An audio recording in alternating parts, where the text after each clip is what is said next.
We're not going to do that in this video. I just want to upload some documents or files that I already have on my computer. So instead of hitting this create button, I'm going to click the button next to it, which, as you can see when I mouse over it, is the upload button. So when I click on that, first of all, I want you to notice this is where you can see how much storage you have and how much you have used in Google Drive. So you can see I've used 0 megabytes of my 5 gigabytes of space. Okay, and you can also see from this drop down that I have the option to upload either a file or multiple files, or I could upload an entire folder. So say you have a folder with 30 images in it and you want them all in Google Drive, you could just click on folder and you could upload that entire folder.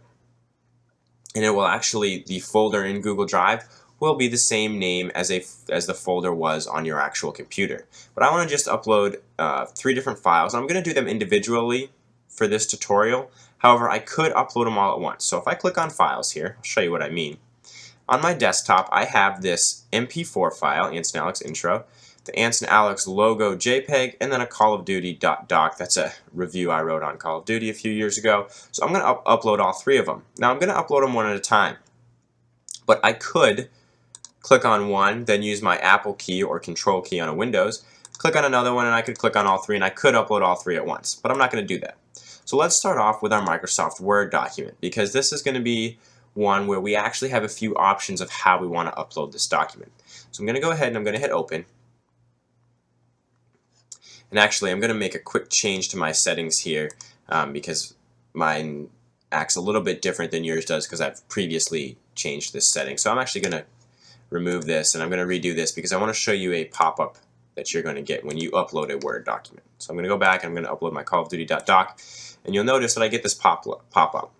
And the reason this didn't come up before is because I had unchecked this box that said confirm settings before each upload.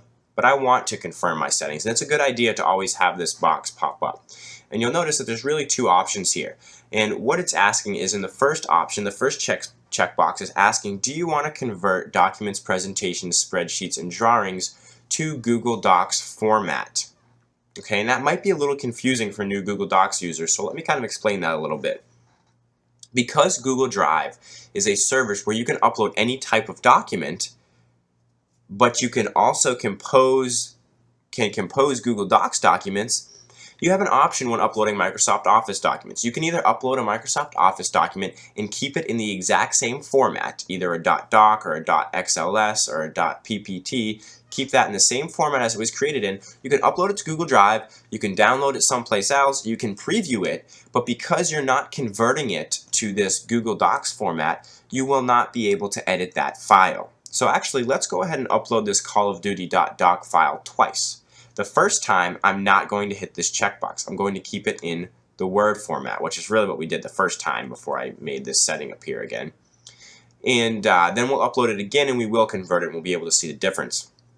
This second box is asking if you want to convert text from PDF and image files to Google Docs format. I would highly recommend against that. There can be some converting issues that come up when doing that. And generally speaking, if you have a PDF, you want to keep it as a PDF format. So I would never hit this checkbox. If you do want to convert your Microsoft Office file though, I would hit this checkbox, and I do that 9 times out of 10. Most times when I upload a Word file or an Excel file into Google Docs, I want to be able to edit in Google Docs, so I'll hit this checkbox. So we're going to do that in a second, but for this first time, let's just leave it blank. And I'm going to hit Start Upload. It's going to do the same thing it just did before. So you can see I've got this Call of Duty .doc.